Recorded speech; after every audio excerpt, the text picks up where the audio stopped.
E aí, gente, como é que vocês estão? Vamos de podcast do esporte, vamos falar de campeonato carioca, campeonato paulista, os dois campeonatos, né, estaduais tiveram clássicos, Fluminense e Botafogo, Fluminense 0, Botafogo 1, e no clássico de São Paulo, São Paulo 1, Corinthians 2. Vamos começar por esse clássico do Rio de Janeiro, porque o Botafogo venceu, mas o placar não ilustra. Aliás, se a gente olhar os dois clássicos, tanto do Rio quanto de São Paulo, o placar não reflete bem o que foram as duas partidas, né? O Fluminense tinha tudo, mas tinha absolutamente tudo para sair na frente, para vencer a partida. É porque o Fluminense até tem uma penalidade a seu favor primeiro, quando ainda estava 0-0, né?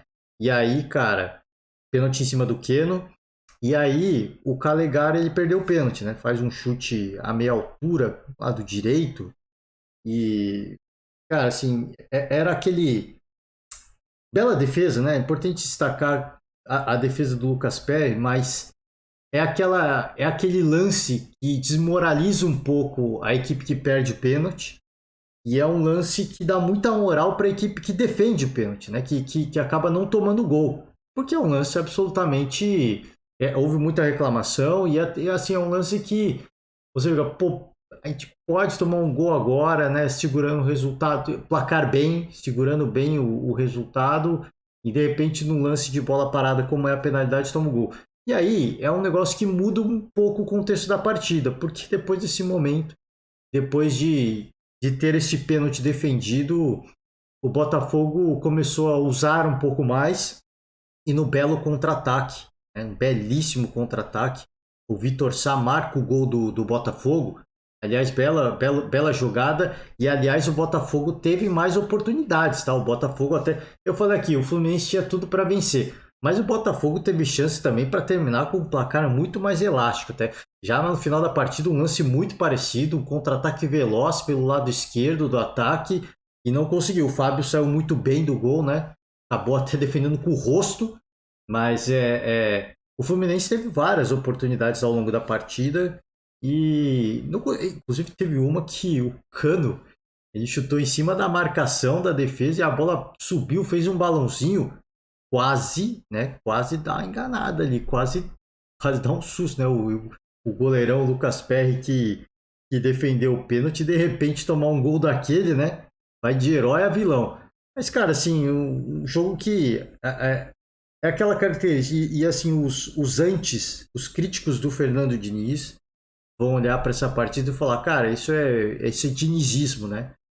Isso é o futebol do Fernando Diniz, e de fato é. Assim, se você parar para pensar, o Fernando Diniz é um estilo que propõe muito jogo e acaba eventualmente deixando muito espaço na defesa, né? Em virtude dessa fome, dessa ambição de buscar o gol adversário. É óbvio que assim, quando você está no 0-0 e você tem um pênalti a seu favor e você perde esse pênalti, você não pode deixar de executar aquilo que você está executando bem. E aí para cima do adversário, que é tentar ter a posse de bola. Um lance de contra-ataque acontece justamente por essa forma como o Fluminense se comporta, né? De tentar ter as linhas mais avançadas e deixa um espaço na retaguarda que a gente entende que no início de temporada, né, onde taticamente as equipes não estão bem afinadas e fisicamente longe do ideal, a gente entende que é um lance muito plausível de acontecer numa equipe que propõe um jogo com o Fernando Diniz. Depois do final do jogo, que eu falei, como o Botafogo teve até um lance muito parecido de contra-ataque, mas não conseguiu fazer o gol, é compreensível nessa altura do jogo, porque tá perdendo, você precisa buscar o resultado e tudo mais. Então, assim, para quem é crítico do Fernando Diniz, cara, assim, não se prenda a crítica ao Fernando Diniz, né? O que propõe o Fernando Diniz, muita gente elogiou, muita gente elogiou, os críticos obviamente que não, mas eu mesmo aqui elogiei bastante o trabalho do Diniz pelo que ele fez no campeonato nacional, no campeonato brasileiro. Achei que o Fluminense uma grande equipe que competiu bastante e eu acho que à medida que ele tem a sequência no trabalho, o Fluminense vai melhorar. Agora não dá para a gente pautar o trabalho do Fernando Diniz e só porque ele não ganhar um título achar que não presta. Porque, cara, não tem como. Assim, se você olha para o cenário nacional, Quem são as melhores equipes? As equipes que protagonizaram a Supercopa do Brasil são as melhores equipes do futebol brasileiro, né? São as duas melhores equipes do futebol brasileiro, com algumas correndo por trás, como é o caso do Atlético Paranaense, sempre beliscando um grande título, né? Já isso não é de agora. Tem o Corinthians, que se forçou bastante, tem o próprio Fluminense, tem o Internacional, que cresceu muito e o trabalho do Mano Menezes continua. Tem o Galo, que tem um super elenco e agora tem também um bom treinador, que é o Eduardo Cudê. Obviamente não sabe como é que vai ser o trabalho em Minas Gerais, né? Mas a gente acredita que seja um bom trabalho. Então você acha que, pô, se o Fernando Diniz não ganhar título, ele não presta. Eu acho que também aí assim, é ter um pouquinho de falta de noção. Porque, cara, no cenário do futebol brasileiro, do futebol sul-americano, a gente sempre vai pôr o Palmeiras e o Flamengo com uma dose muito maior de favoritismo e uma outra equipe que vai correr por fora, que vai correr meio por trás. Então, assim, quem vai ser essa equipe? Não dá para saber. Muito provavelmente, imagino eu, pelo que a gente vem vendo ano após ano, deve ser o Atlético Paranaense, deve ser o Furacão. Mas pode não ser, pode ser outra equipe também. Então, assim, você disputar hoje tanto com o Flamengo quanto com o Palmeiras é muito complicado, né? E o Fluminense consegue competir. É óbvio que, assim, esse estilo de jogo que preconiza o Fernando Diniz é um estilo de jogo que em algumas partidas vai golear, vai sair vencedor, mas em outras vai acabar tomando gol de contra-ataque. Isso acontece, né? E o Fluminense teve chance de empatar a partida. Acho que é importante destacar isso. Assim, se fosse um jogo em que o Fluminense foi tomando foi tomando dois, não, foi um jogo que tomou um gol, contra-ataque, acabou perdendo um pênalti, faz parte do jogo, mas teve chance de empatar. Não conseguiu marcar, não foi feliz, mas teve chance. Então não dá para também. É que eu falo, pô, o problema do Fernando Diniz é que ele ganhou uma fama, e aí tudo que acontece, uma derrota, um clássico, uma goleada, dinizismo, né? Esse é o limite do dinizismo. Eu acho que aí a gente tem que ter um pouco mais de argumento para dizer se é bom ou se é ruim, né? Eu acho que é um bom treinador, não acho que vai ser um. Eu sempre torço para o Fernando Diniz conseguir ganhar um grande título, mas entenda que vai ser muito difícil. Nesse cenário, o que dá para torcer, e com todo respeito ao torcedor do Fluminense, é que se o Fluminense seja uma dessas equipes que vão correr por fora, que vão meio que comer pelas beiradas, porque competir hoje com a força que tem e a estrutura que tem, tanto o Palmeiras quanto o Flamengo, é praticamente impossível. Nessa temporada e pelo menos nas próximas 2, 3 temporadas. Eu acho que é praticamente impossível você competir em termos de grana, de elenco, qualidade de jogador, qualidade individual de jogadores e organização. E organização que eu digo é trabalho de longo prazo, né? E no caso o Palmeiras tem isso de sobra em relação a todas as equipes do futebol brasileiro. Então, pô, o jogo vale muito mais para os torcedores rivais tirarem sarro, né? Isso faz parte do jogo, é o que eu falei, faz parte, né? Normal, acontece, tá? Outros resultados, domingo, o Nova Iguaçu venceu o Bangu, o Resende empatou com a Portuguesa e deixa eu só confirmar, o Boa Vista, perdão, perdeu do Madureira por 2-0. Vamos ao Campeonato Paulista, porque a Portuguesa que goleou o Red Bull Bragantino perdeu mais uma, né? Perdeu do Água Santa. Vamos outros jogos de domingo. Inter de Limeira venceu o Ituano. São Bernardo venceu o São Bento por 2-0. E o clássico, né, do dia, o grande jogo da noite de tarde, noite, né, do São Paulo, foi esse São Paulo 1, Corinthians 2. O Corinthians quebrou um jejum aí de longa data, como eu mencionei antes. 11 jogos, né? Um tabu de 11 jogos, bastante tempo. Quando foi? Agora eu não vou me recordar o ano, tá? Não vou me recordar, mas assim, um longo período, né? Já eram 11 jogos, assim, não é 11 jogos perdendo, obviamente. Tiveram empates no meio do caminho, mas fazia muito tempo que o Corinthians não ganhava no Morumbi. E para surpresa de todos, o Corinthians do Fernando Lázaro, assim, em termos de clássico, o Fernando Lázaro, não estou aqui criticando o Vitor Pereira, tá? Mas em termos de clássico, o Fernando Lázaro já fez muito mais do que fez o Vitor Pereira, né? Então, assim, para o torcedor, a gente tem que ter o resultado esportivo, mas para o torcedor vencer clássicos é importante. Ainda mais fora de casa, ainda mais quebrando um longo tabu como era esse, tá? Do Corinthians encarar o São Paulo no Morumbi. O São Paulo começou, não começou bem o jogo, o Corinthians foi com uma estratégia boa, né, de meio que punir o São Paulo nos contragolpes. Né? O São Paulo não estava bem organizado, o Corinthians com a sua força máxima, né? E num lance cara, a gente sempre fala, o Renato Augusto ele é um cara muito diferente. E o Corinthians hoje é uma equipe dependente do Renato Augusto, né? Assim como é dependente do Cássio. Esse jogo só terminou com esse placar, primeiro porque o São Paulo não teve competência, mas principalmente graças ao Cássio também, que foi um gigante mais uma vez. O Cássio foi um gigante na meta corintiana, mas o primeiro gol sai num lance, cara, baita jogada do Renato Augusto, que encontra o Fagner pelo lado direito. O Fagner cruza para o meio da grande área, ali quase na entrada da pequena área. E, cara, assim, se você olhar o lance, né, os melhores momentos, o replay do gol, vão 3 jogadores rodear o Yuri Alberto, porque o Yuri Alberto está entrando na diagonal, né? Então essa seria a jogada mais óbvia. O Yuri Alberto entrando na diagonal para fazer o trabalho de centroavante. Vão 3 jogadores do São Paulo para cima cercar o Yuri Alberto e o Watson recebe livre. E nessa que ele recebe livre, ele toca para o gol, toca para a rede, faz o gol, faz 1-0. O segundo gol também. O primeiro gol já foi uma jogada mais construída, um segundo gol de contra-ataque, né?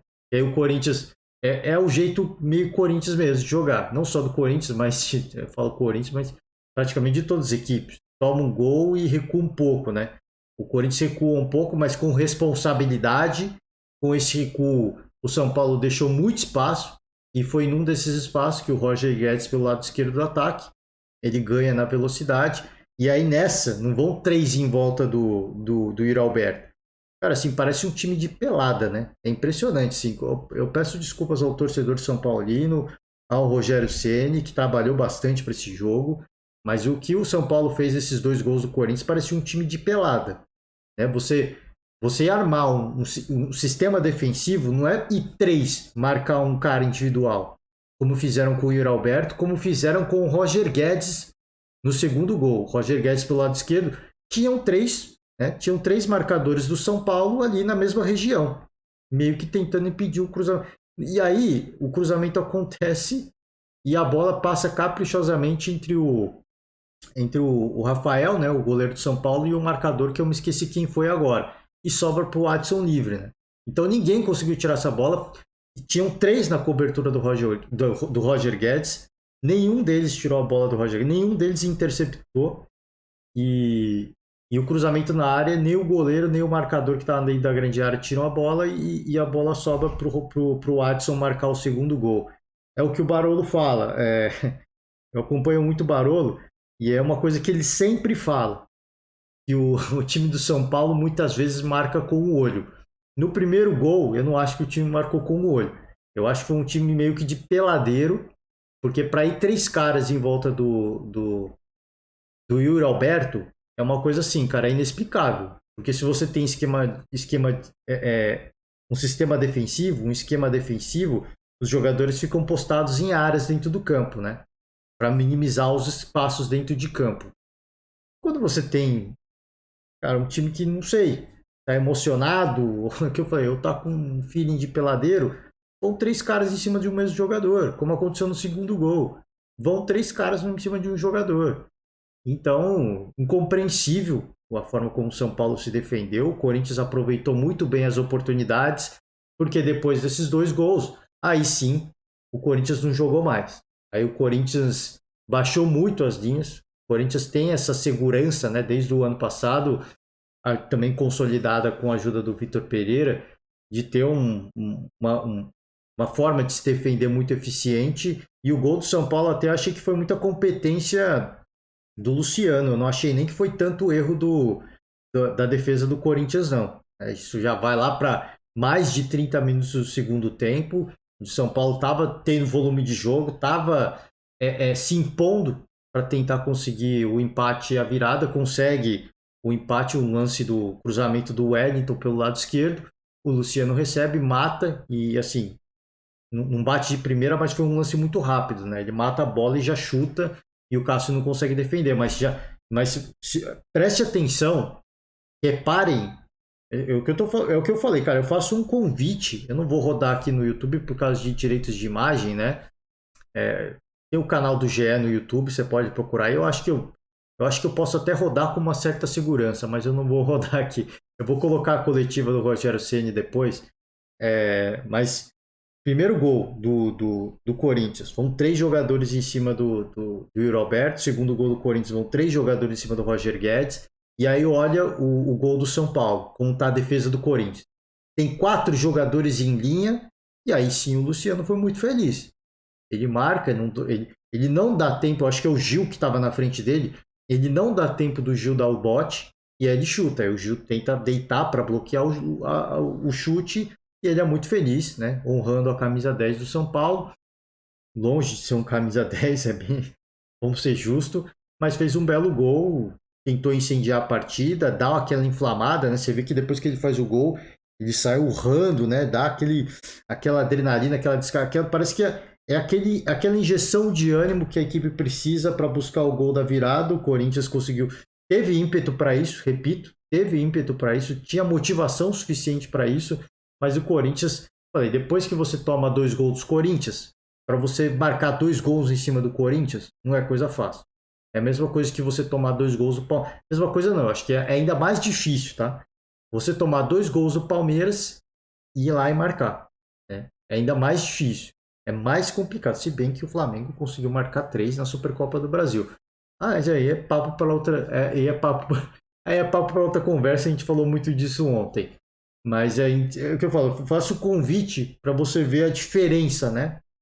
A diferença de como as duas equipes se defenderam. Obviamente que o início do jogo você começa a estudar muito o adversário. Eu imagino que a ideia do Rogério Ceni foi muito de impor o seu jogo no início da partida, colocar muita intensidade, né, se sobressair no aspecto físico e tentar marcar um gol logo de cara. Só que não deu certo. Né? Tinha uma coisa, isso dá certo contra o Palmeiras. Por isso que eu falei, o clássico com o Palmeiras tem uma particularidade. Que o time visitante joga muito mal. O Palmeiras, quando vai no Morumbi, joga muito mal. Assim, absurdamente mal. Então o Rogério Ceni ele consegue, logo no início do jogo, encurralar o Palmeiras e exercer essa pressão de tentar fazer um gol muito rápido. Consegue. Não dá certo porque o Palmeiras se defende muito bem, mas encurrala o Palmeiras e intimida. Né? Deixa o Palmeiras preso no seu campo de defesa. Com o Corinthians não deu certo. Né? E por isso que eu falo, assim, é um clássico diferente. Apesar do Corinthians não ter conseguido vencer o São Paulo há muito tempo lá, venceu agora, mas o Corinthians fazia um ou outro bom jogo. Não era assim um negócio que o São Paulo dominava o jogo dos 90 minutos. Né? Quando o Palmeiras foi até o Morumbi, ou no Campeonato Paulista, no Brasileiro, talvez mude, né? Porque virou o ano. Mas nós pega as partidas que aconteceram no ano passado, o Palmeiras não jogou absolutamente nada no Morumbi, assim como o São Paulo não jogou nada, absolutamente nada no Allianz Parque, apesar de, que eu falei, 2 resultados distintos. O Palmeiras ter conseguido uma vitória de virada nos acréscimos do Campeonato Brasileiro, o São Paulo ter conseguido eliminar o Palmeiras da Copa do Brasil, nas penalidades. Mas nesses 2 jogos, os visitantes não jogaram absolutamente nada. Foram em lances casuais que essas equipes conseguiram um gol e conseguiram ser bem-sucedidas na campanha. Agora, esse tem uma peculiaridade. Agora, contra o Corinthians não deu certo. E quando o Corinthians teve a bola do contra-ataque, a equipe do São Paulo ficou meio perdida, né? Então, assim, o Rogério Ceni falou no início do ano que ele quer melhorar o aspecto defensivo e fica claro que ele vai ter muito trabalho. Não deu para ver muita evolução não ainda, tá? Apesar de início de temporada ter tomado um pouco menos de gols, mas eu ouvi o último vídeo do Barolo pós-jogo e ele fala, né? Em praticamente todas as partidas do São Paulo, o São Paulo tomou alguns sustos e o São Paulo só não tomou gol porque o time adversário não foi eficaz, né? Até contra a Portuguesa, o São Paulo goleou no Morumbi, tomou alguns contragolpes que não deveria ter tomado. Só que como já estava com um placar muito elástico, aí não faz diferença, aí ninguém se importa. No caso do Palmeiras, como visitou o Palmeiras e conseguiu o empate, aí meio que não entrou na conta, né? O torcedor não para para pensar que tomou alguns sustos que mostravam, sinalizavam que a defesa do São Paulo ainda não estava legal. Eu não acho que essa partida contra o Corinthians seja o fim do mundo. Eu não acho. Eu acho que, cara, o Corinthians foi muito feliz, foi muito eficiente. O Lázaro, cara, ele soube muito bem como se portar, fora o tempo de preparo que o Corinthians teve. O Corinthians teve 2 dias a mais que o São Paulo, então ele teve um dia a mais para entender o São Paulo. Ele teve a oportunidade de ver o São Paulo jogar um jogo na quinta-feira. Pô, vai jogar assim, né? Dá para montar um esquema legal. Ele teve esse tempo, ele teve esse privilégio de, além de descansar os jogadores, poder assistir o São Paulo e preparar um jogo, preparar um esquema melhor, ainda melhor, para enfrentar o São Paulo no Morumbi. Então teve todos esses contextos, mas eu não acho que foi um fim do mundo para o São Paulo, até porque teve chance de conseguir até o gol do empate. E aqui é que eu faço, eu estava falando do jogo do clássico carioca, né, do Fluminense e Botafogo, esse São Paulo e Corinthians também. Sim, se a gente fala de justiça do futebol, talvez o empate ficaria mais justo. Mas não existe justiça, assim, o Oda Helman falou, cara, por justiça, né? Por justiça, a partida anterior do Santos, não essa, né? Acho que foi essa mesmo, da contra a Ferroviária. Por justiça, o Santos merecia ter vencido, mas não é justiça. É você não tomar gol e é você marcar gol. O futebol muitas vezes não é justo. Ele é justo porque se você não faz, você toma, né? Então tem essa também. Não dá para falar que é só justiça pelo futebol jogado. Se você tem a chance de fazer e não faz, então você não mereceu também, né? Então tem essas coisas. Enfim, vamos seguir, vamos ouvir um pouco do Rogério Ceni, que eu já estou aqui com 20 minutos de podcast. Queria ouvir o podcast o podcast não, a coletiva do Fluminense, do Fernando Diniz, mas não foi o Fernando Diniz que deu a coletiva pós-jogo, foi o Eduardo Barros, né, o auxiliar. Eu queria ouvir o Fernando Diniz, não que não tenha valor a palavra do Eduardo Barros, longe disso, mas eu queria ouvir o Fernando Diniz, não é ele que dá a coletiva pós-jogo, então nós vamos de Rogério Ceni de novo, né? Vamos ouvir o técnico do São Paulo e vamos ver a leitura, assim, não vou ouvir inteiro, né? Como vocês podem ver aí, tem 20 minutos de coletiva e a gente deixa os créditos aqui, né? Sempre mostrei aqui a tabela, tá? Tabela do GE, deixando os créditos tarde agora, né? Devia ter falado no começo, mas eu deixando os créditos para o GE, Globoesporte.com, onde a gente normalmente a gente acompanha as tabelas dos campeonatos estaduais. E aqui é a coletiva pós-jogo, né? Canal do São Paulo no YouTube, canal oficial São Paulo FC. Entra lá, eu acelerei o vídeo já, né? Como de costume, costumeiramente eu faço, não vou ouvir a coletiva inteira. Então fica o convite aberto, né? Primeiramente se inscreva, né? É o convite que eu sempre faço, se inscreve. Se você é torcedor de São Paulino ou se você só é fã do esporte, quer acompanhar todo mundo, se inscreve, né? Dá uma moral para a galera que gera o conteúdo, que faz, cara, que administra o canal, que faz esse trabalho cara, de meio que tentar inserir o torcedor, né? Tentar trazer a vida do clube para o torcedor. Então dá essa moral. Se você gostar do que o Rogério Ceni disse, curte o vídeo depois. E é isso, vamos seguir, vamos de coletiva e vamos tocar o bar. Nessa entrevista coletiva com o técnico Rogério Ceni após o duelo com o Corinthians no estádio do Morumbi. Boa noite, Rogério. Bem, gostaria que você, claro, falasse do jogo como um todo, mas principalmente sobre a sua opção inicial de escalação, sem o Luciano, depois com a entrada dele e a melhor evolução do São Paulo no segundo tempo. Bom, acho que o Luciano vinha de 4 jogos consecutivos, assim como o Caleri ficou fora de um, o Nestor ficou fora de outro, o Mendes ficou fora de outro. Hoje nós fizemos essa rotação e porque nós queremos testar 2 volantes de mais pegada no meio, Pablo saindo um pouco mais para o jogo, Mendes ficando mais como o primeiro na construção e o Nestor um pouco mais adiantado para ter um pouco mais de força de marcação. Ô, gente, eu vou pedir desculpa aqui que, cara, é impressionante. Toda vez que eu vou gravar o podcast, internet muito ruim, mano. Eu não sei por quê, cara. Não sei se é o programa que eu uso para gravar os vídeos, enfim, né? Deixa eu recomeçar aqui.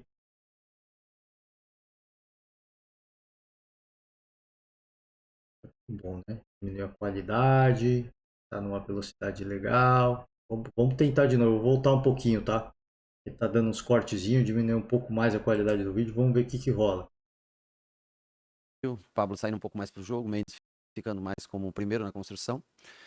E o Nestor um pouco mais adiantado para ter um pouco mais de força de marcação. Infelizmente, nós falhamos no primeiro tempo, em 2 bolas, que praticamente o Corinthians teve durante. Acho que teve 3 oportunidades aí durante todo o jogo. Nas 2 nós cometemos erros. E aí depois tivemos que arriscar. Voltamos com o meio de campo para o segundo tempo, recuando o Nestor, mantendo o Mendes, colocando o Luciano. Mais a entrada do Caio do outro lado para tentar ficar mais ofensivo, já que perdimos por 2-0. Como jogo, eu acho que nós fizemos um bom jogo, especialmente um bom segundo tempo. Nós controlamos o jogo, tivemos boas oportunidades de gol. Eu acho que o adversário foi mais assertivo, teve seus méritos, né, nas 2 jogadas. Eu acho que nós tivemos uma leitura errada nas jogadas. Mas serve para aprendizado. Eu acho que nós temos chance de encontrar o Corinthians ainda à frente. E eu acho que serve como aprendizado. Muito ruim o resultado, claro, não tenha dúvida. Sair daqui 50 e poucas mil pessoas e você perder um clássico para um dos grandes rivais é sempre ruim. Mas como vislumbrando o futuro, o jogo que nós fizemos, eu acho que pode ser positivo, dá para tirar coisas boas para, se a gente conseguir, logicamente, chegar nas fases decisivas do campeonato, a classificação, que é o que a gente espera, e ultrapassar o nosso chaveamento, que a gente possa ter construído coisas boas durante esse período. Rogério, tudo bem? Ainda em cima disso, você explicou, né, qual foi o seu plano de jogo, o que você pretendia tirando o Luciano. Agora, a pergunta que eu faço é a seguinte: às vezes a gente faz, né, no seu caso, faz um plano de jogo e o plano de jogo não funciona. Você entende que ele não funcionou e no segundo tempo você teve que corrigir a sua estratégia do primeiro, até porque em vários momentos parecia que o Luciano estava meio encaixotado ali com os zagueiros e os volantes do Corinthians em volta, e muitas vezes o Mendes e o Pablo estavam tentando armar as jogadas. Ó, foi mal aí, galera. Travou geral, hein?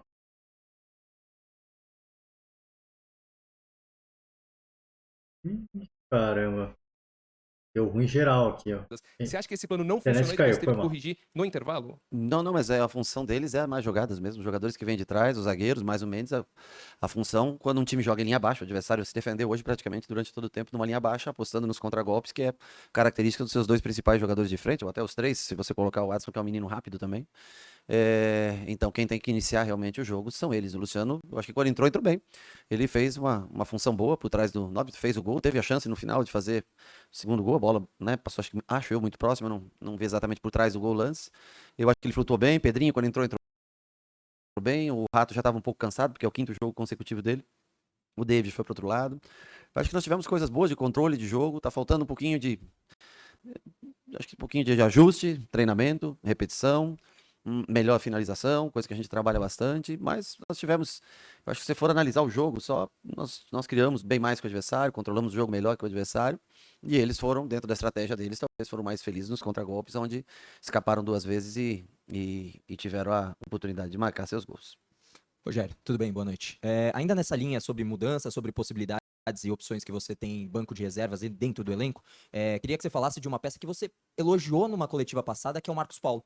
Hoje ele ficou no banco de reservas, era uma opção para você na segunda etapa. Você falou que ele talvez seja o melhor cara para fazer uma função de 10, né? Técnico, muita qualidade, mas que faltam algumas coisas. Queria que você falasse, deixasse mais claro assim, a parte o que física, falta mais a parte física, falta mais ele evoluir nessa parte física, porque a função de um 10 é amar o jogo, mas ele também. Pô, deixa eu. Cara, o computador agora tá todo bugado aqui. Eu não sei nem se tá gravando ainda. Mas deixa eu. Tava tentando até pausar o vídeo antes, não consegui, né? Não sei, por algum motivo deu ruim geral aqui, mas vambora. Eu acho que o vídeo tá até bem travado pra gravação do. O vídeo do Rogério Ceni tá bem travado pra gravação aqui, mas vambora, vamos tentar seguir. Dias excepcionais, né, cara? Eu uso esse programa aqui, né? E vambora.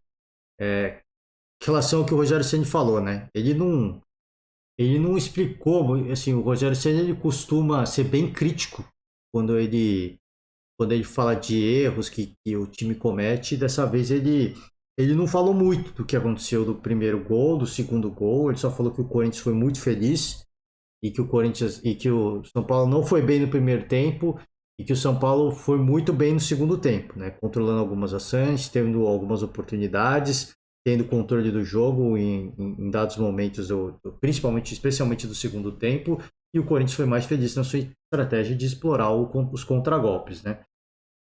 Eu concordo com essa leitura parcial do Rogério Ceni. Eu só queria que ele tivesse dado um pouquinho mais de detalhes, né, em relação aos erros, né? Ele explica os posicionamentos dos jogadores, o que eu acho que faz todo sentido, né? Ele tem que montar a estratégia de acordo com o que ele acha que é correto e fazendo, obviamente, a gestão do elenco. É o que ele falou. Pô, o Wellington Rato, por exemplo, já é o 5º jogo seguido dele, né? Se eu não me engano, que o Rogério Ceni falou, e ele tá cansado. Isso é normal, né? Agora, o que o torcedor, por exemplo, deve estar se perguntando é: e o Galopo, né? E o Galopo, que fez fez 2 gols na última partida, por que de repente o Rogério não considerou em deixar... Existe um limite, tá? É importante destacar aqui que o torcedor, às vezes, eu não quero fazer uma provocação ao torcedor, não quero que o torcedor saia fazendo a caça às bruxas, não quero isso. Mas o que a gente talvez se pergunte é por que é imediato, assim, é intuitivo você pensar, pô, o cara fez 2 gols na última partida, a gente entende que foi utilizado de forma improvisada como camisa 9, mas por que ele não foi escalado, né? Existe eu tenho esse compreendimento, né? E muita gente também tem, de que o São Paulo tem muito estrangeiro e tem que fazer a gestão dos estrangeiros e, obviamente, a gestão física do seu elenco, né? Mas, de repente, o torcedor começa a se perguntar, quando um resultado como esse não acontece, do porquê, né? Do porquê disso, porquê daquilo. Ele explica, obviamente, não falou do Galopo ainda, eu acho que em dado momento ele vai falar, se eu não me engano, eu li alguns trechos da coletiva, ele vai falar do Galopo adiante, é muito mais por essa questão da gestão do elenco, da quantidade de estrangeiros, mas esse é um erro que a gestão São Paulina cometeu, né, de contratar muitos atletas estrangeiros, e o Rogério Ceni é parte disso também, né? Você procurar oportunidades de mercado e bons jogadores no mercado sul-americano, ok, isso é muito legal, mas tem que ter um entendimento de que também existe um limite de atletas que podem ser relacionados. Então tem todo esse problema. Inclusive, se eu não me engano, o São Paulo mandou uma representação lá na CBF para revisar isso, né? A quantidade de estrangeiros. Se depender dos clubes de votar, muitos clubes não vão votar a favor. Exatamente por isso, pô, se a gente votar a favor, a gente vai ajudar os rivais, né? E aí, como tudo que acontece no futebol brasileiro, é cada um defendendo o seu, né? Então, tem que ter esse compreensão. Agora, eu queria que eles tivessem explicado melhor os erros. Porque ele fala que precisa de sequência, precisa ter regularidade. Para você ganhar regularidade, tudo que ele fala é muito, assim, é muito óbvio, né? É muito óbvio. Agora, que a gente queria entender por que esses erros aconteceram. E, assim, não foram erros. O Corinthians foi muito feliz. Foram erros bizonhos, né? Foram erros bizonhos. É por isso que eu falo assim, se é um erro ao acaso, né? Se é um erro ao acaso, você pode falar, pô, como foi o gol do Botafogo, por exemplo. Se é um erro que, pô, o time tava no ataque, tava com volume, o que você pode questionar é por que o Cano não bateu o pênalti, né? Isso você pode questionar. Agora, por que tomou o gol? Porque tava no ataque. Tava no ataque, os caras foram felizes, conseguiram roubar a bola. A gente falhou em manter essa posse de bola, os caras encontraram espaço e fica muito claro que não é um erro de marcação. É um erro do sistema como um todo. Se você perde a posse da bola onde perdeu, você está sujeito a tomar um contragolpe. Mas aí não é um erro bizarro, né? De 3 jogadores em cima de um jogador só. Né? De 3 marcadores em cima de um jogador só. É isso que eu queria entender. O Rogério falou que precisa melhorar o sistema defensivo do São Paulo, e a gente vê uma bizarrice como aconteceu nesse jogo. Ele também, eu acho que ele não tem uma explicação porque aconteceu. Né? A única interpretação que eu posso fazer disso é que, cara, ele também não tem explicação para isso. Né? Foi uma bizarrice, para ele também foi uma bizarrice, e ele simplesmente não tem uma explicação para isso. Né? Vamos seguir aqui, vamos ver se dá para seguir, né? Também precisa se recompor defensivamente, né? Ele precisa acompanhar o volante adversário. Nisso o Luciano tá um pouco à frente. O Luciano veio melhor esse ano na parte física, o Nestor também faz isso melhor na parte física, né? Então ele precisa se aprimorar nesse sentido de jogo, tem que ter o sentido coletivo do jogo. Isso não é uma crítica, é só uma observação, para que ele possa ter mais minutos dentro de campo. Eu gosto muito do Luciano exercendo essa função. Hoje nós tentamos, né, ser um pouco mais precavidos com esses dois volantes e o Pablo com um pouco mais de saída, mas não fomos felizes, porque sofremos gols mesmo controlando o jogo, nós acabamos sofrendo nos contra-ataques. E dentro dos gols também nós erramos coberturas, não fizemos exatamente o que... Tomamos decisões talvez precipitadas, né? E por isso cedemos os gols ao Corinthians, além do mérito do Corinthians de também ter um bom time, um time qualificado. Agora ele explica, né? Meio que explica. Tomou decisões precipitadas, certamente foi isso, né? É o que eu falo, assim, eu queria ouvir a explicação do Rogério, porque ele obviamente não treina isso, né? Ele obviamente não treina isso. Não há treinador do mundo que olhe para isso e fique feliz. Ainda mais o Rogério, um cara perfeccionista, um cara que tem... Cara, não vou dizer que ele tem problemas para armar o time defensivamente, mas não é um primor, né? Os esquemas táticos do Rogério Ceni não é um primor defensivamente. Nunca foram. Mas nenhum treinador, ainda mais o Rogério Ceni, que é o que eu falei, que é um cara perfeccionista, ele vai montar um sistema defensivo que vai fazer, cara, as lambanças que a equipe São Paulina cometeu nesse jogo. Então acho que é muito mais de decisões precipitadas e erros individuais, mas por isso que eu falei, eu queria que ele explicasse, né? Da visão dele, né? Mas é o que eu falei, às vezes meio que para não queimar jogadores, porque alguns já foram vaiados nessa partida mais uma vez. Acho que meio que para não queimar alguns jogadores e pelo fato dele mesmo não ter uma explicação, ele não tem muito o que falar, né? Vou expor um jogador ou outro, a torcida que já pega no pé, a gente está tentando iniciar um ciclo novo, uma filosofia nova de jogadores frescos que o torcedor vai criar uma identificação. Então acho que não é a hora de ficar apontando o dedo. Talvez seja isso que também esteja passando na cabeça do Rogério. Rogério, tudo bem? A gente até conversou na quinta-feira. Eu te perguntei sobre a confiança do Orejuela, você falou que sentiu uma certa... Hoje aconteceu o seguinte, como o resultado de quinta-feira foi bom, a torcida não pegou. Hoje pegou no pé dele bastante depois do segundo gol. Não sei se você mudou por causa disso, ou se foi taticamente pensando numa outra fórmula para reverter o resultado. Como fazer? Porque assim, os três próximos jogos, embora 2 como visitante, você sabe que a maioria vai ser de torcedor de São Paulo, em Santo André e em Limeira. E depois o Santos. Como fazer para evitar que o Orejuela caia num ciclo de vaias, mesmo quando ele jogue bem, que já aconteceu com outros atletas aqui no São Paulo até recentemente? Pois é, isso é uma coisa que a gente não controla. A substituição, eu acho que um pouco pelo lado psicológico do jogador, depois de ser vaiado durante boa parte do final ali do primeiro tempo. O Caio é um improviso, logicamente, na lateral direita, não tenho como negar para vocês, mas infelizmente nós temos todos os laterais direitos lesionados. Mas era um jogador mais ofensivo, nós precisávamos desse 1 contra 1, tanto que ele faz uma boa jogada trazendo para dentro um cruzamento. O David, por muito pouco, não empata o jogo, né? Depois de ter feito o gol com o Luciano. Ele vai ter que ser forte e ele vai ter que jogar outras partidas, sim. Nós não temos outros laterais, o torcedor, eu entendo, o torcedor às vezes ser incompreensível ou tomar a decisão de vaiar dentro do jogo. É sempre mais difícil para um atleta jogar com vaias, né? Mas vai aí da parte psicológica, da parte mental dele, de se concentrar, porque ele tem que jogar. Nós jogamos jogos seguidos, agora nós temos uma semana, não volta nenhum dos laterais, nem o Moreira, nem o Igor, nem o Rafinha, não voltam essa semana, então ele vai ter sequência de jogos, ele tem que ajudar, é o atleta do clube, e nós temos que tentar dar, ele tem que ter força mental, e nós temos que ajudá-lo a que ele complete os jogos, a que ele faça jogos, a que ele dê uma assistência, a que ele produza algo para que inventa esse sentimento do torcedor, as vaias do torcedor. Rogério. E é sobre o Orejuela, né? Foi muito mal na partida, o torcedor pegou no pé, que eu falei, tinha acabado de falar, né? Que o torcedor pegou no pé de alguns jogadores, mas o Rogério não é muito um cara de ficar passando a mão, não. Você vê que ele fala assim, vai muito do jogador, né? Ele vai jogar, tem jeito. Não tem quem a gente possa colocar no lugar. Ele vai jogar. Então vai do jogador, né, de ter a cabeça fria, de colocar a cabeça no lugar, porque ele vai jogar. Obviamente que o Rogério, a equipe, o staff do São Paulo, a comissão técnica vai tentar fazer o possível para que o cara tenha confiança, para que ele tenha uma estabilidade emocional. Né? Mas aí o torcedor vai dele. Né? Assim como o Rogério teve sangue frio para decisões difíceis, por isso que eu acho que eu falei que ele, obviamente que nos bastidores ele vai bater um papo, eu acho que ele vai tem aquele estilo de, pô, o que tá acontecendo, né? Tenta deixar isso de lado, mas ele também tem o lado dele de jogador, cara, assim, o jogador campeão, ele tem que estar preparado para os momentos fáceis e para os momentos difíceis. A vida não é, né, apenas um doce.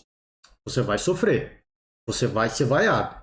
E se você não souber lidar com isso, infelizmente, você não pode ser um jogador de futebol profissional, né? Você está na profissão errada.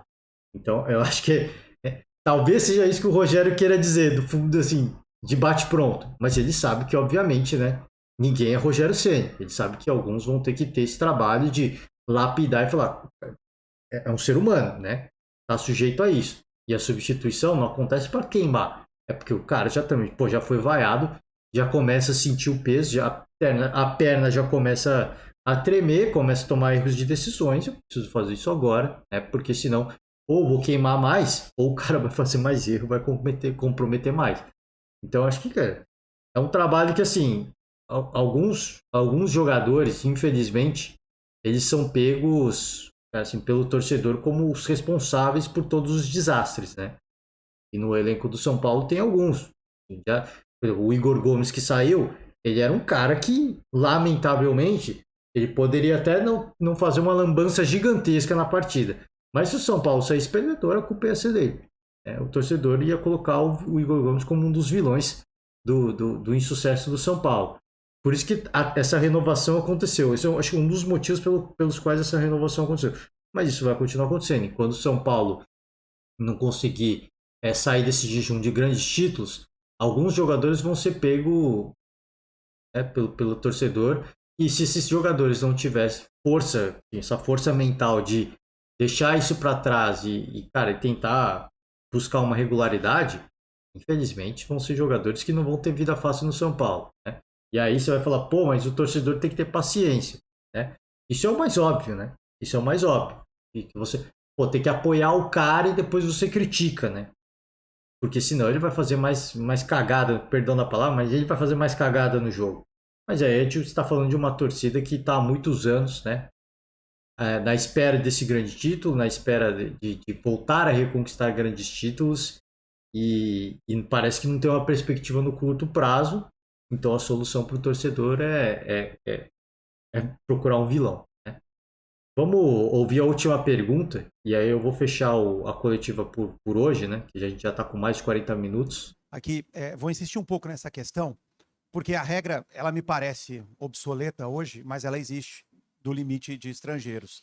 E para jogar o Orejuela, hoje, e outros jogadores que foram escolhidos, o Galopo ficou fora. E muita gente entende que o Galopo era um cara que estava com confiança, 4 gols em 4 jogos, que ele estava numa fase boa. Você chegou a pensar em uma forma de aproveitar esse jogador e aí abrir mão, até mesmo foi citado o Orejuela, de um jogador que já não tem a confiança da torcida, ou nunca passou pela sua cabeça isso? O Galopo não joga de lateral direito, sabe?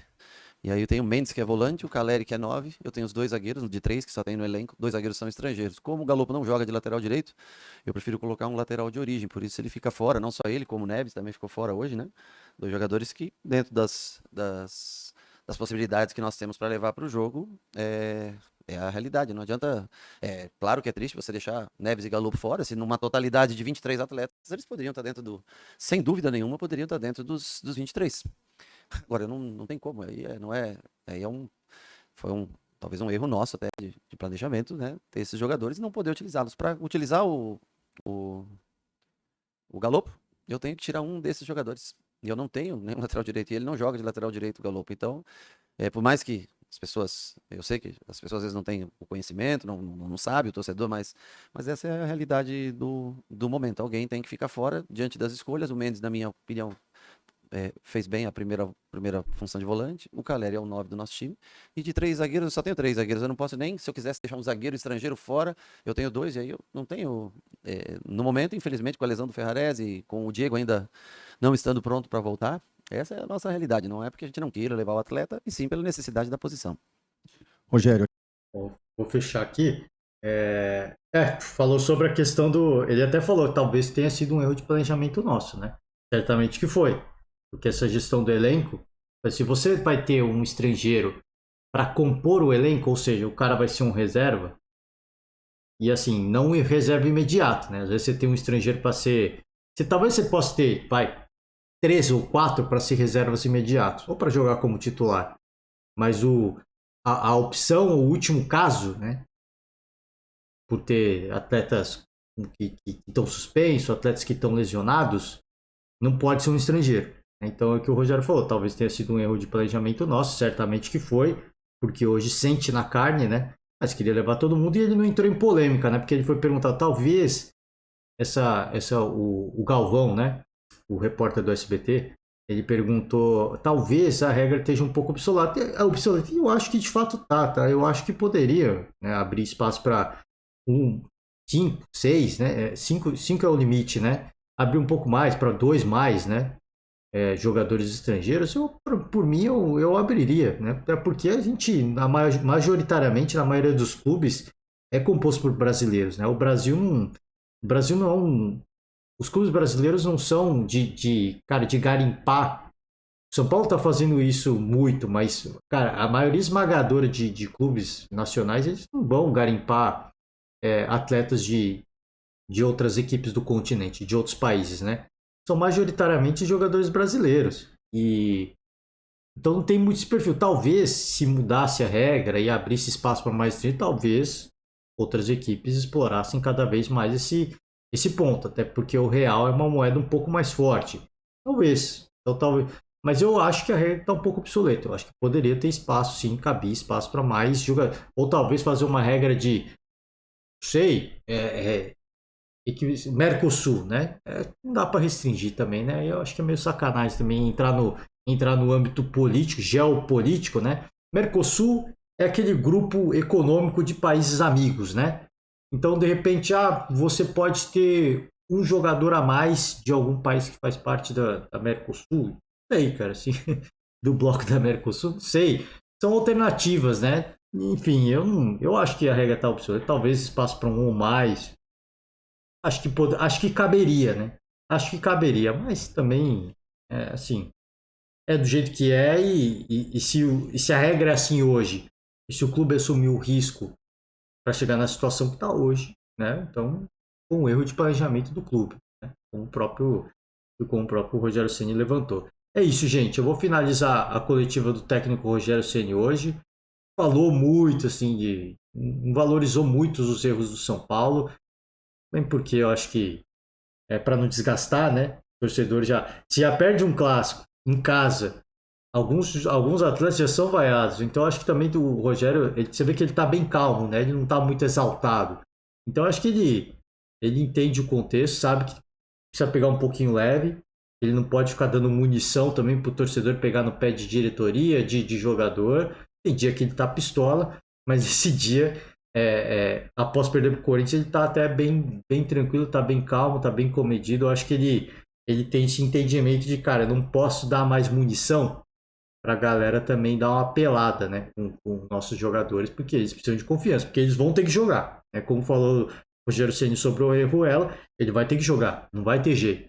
Também não dá pra ficar expondo todo mundo. Se tivesse opções, talvez dava pra expor um outro, mas ele também não vai fazer isso, né? Ele não dispor jogador, ele não é muito de fazer isso, né? É verdade, mas ele é de explicar o que aconteceu. Fulano tomou uma decisão precipitada e tudo mais, mas também não vai ficar falando muito sobre, porque é o que eu falei, talvez ele tenha que fazer essa gestão de, cara, preciso também dar uma...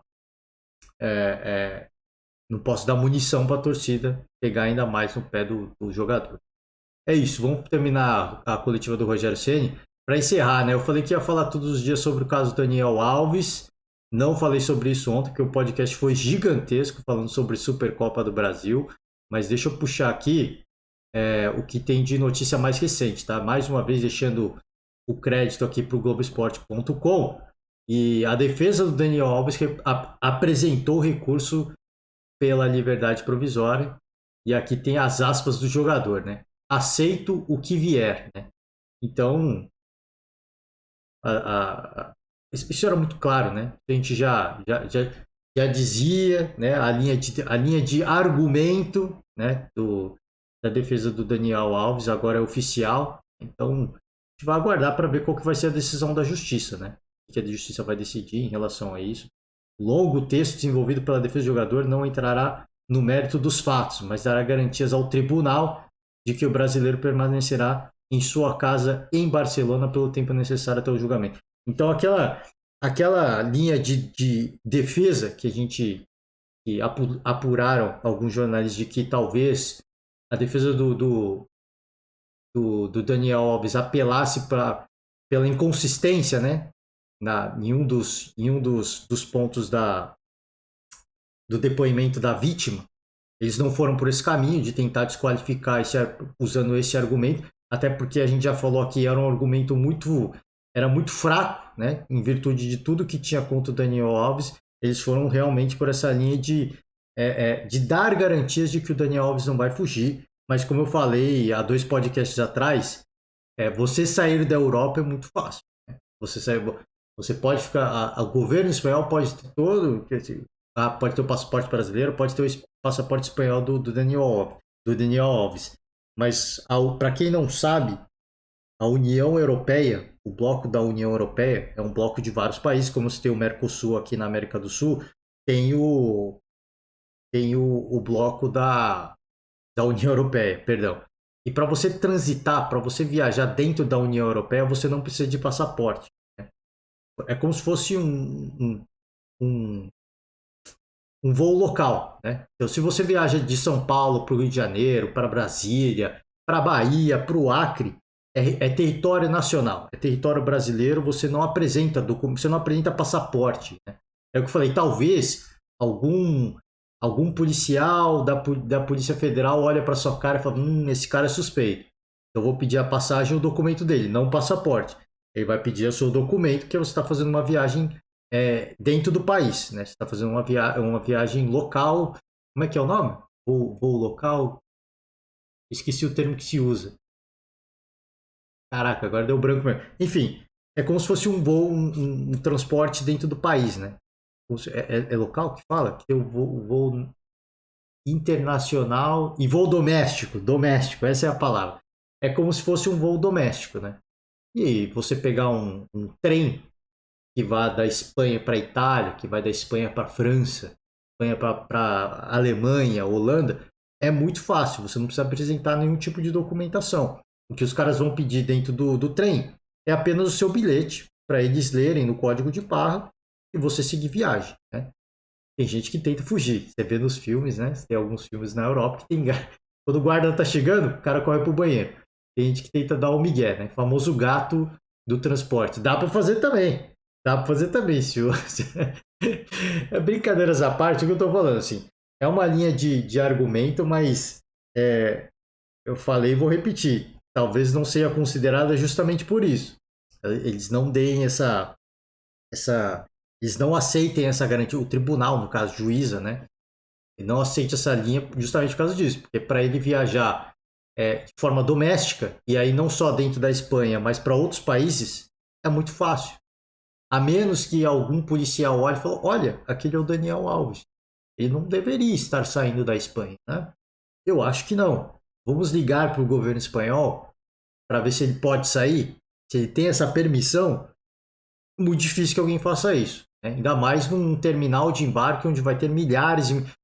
O Daniel Alves é facilmente reconhecido? Sim, ele é facilmente reconhecido, mas às vezes o cara olha e aí já vê outra pessoa suspeita, aí já vem alguém perguntar alguma coisa. Por isso que eu tô falando, se não tô falando que não tem que dar... Quem sou eu para falar se o cara merece liberdade provisória, se ele merece prisão preventiva? Não tô entrando nesse mérito, que eu tô falando assim, talvez a juíza entenda nesse ponto, né, de que, cara, bem, vai ficar com o passaporte retido, mas para ele viajar internamente na União Europeia é muito fácil, né? E se eu não e é o que eu te falei 2 podcasts atrás, e para ele sair da União Europeia, você vai lá para o leste europeu, para sair da União Europeia por transporte rodoviário, por exemplo, se eu não me engano, não precisa, talvez uma ou outra guarita vai olhar quem está dentro, vai pedir documentação, mas no horário de pico eu acho que não. Isso é apenas uma suposição, eu não tenho certeza, tá? Eu acho que não. Mas enfim, né? Vamos acompanhar, seguir acompanhando o caso, é o que eu falei, a gente vai falar exaustivamente todos os dias e não pelo clique e não para chamar, e não pela fofocaiada, né? Mas é justamente para chamar atenção para o caso Porque é o que eu falei, é um caso muito sério e sempre é negligenciado, casos como esse, independentemente se tem culpa ou se não tem culpa, é importante a gente sempre pôr isso dentro de um holofote, embaixo de um holofote, porque é um caso muito sério, tá? É isso, gente, eu vou finalizar, eu peço desculpas por todos os problemas técnicos, o computador aqui hoje ficou muito lento, tive muitos problemas, não sei porquê, especialmente hoje, a internet deu ruim, a internet ficou ruim por alguns momentos, o navegador ficou uma porcaria, deve ter travado pra caraca o início da coletiva do Rogério Ceni, mas é isso, espero que tenha dado para ouvir legal. Vou fechar por hoje, valeu demais, um forte abraço e amanhã a gente está de volta. Tchau.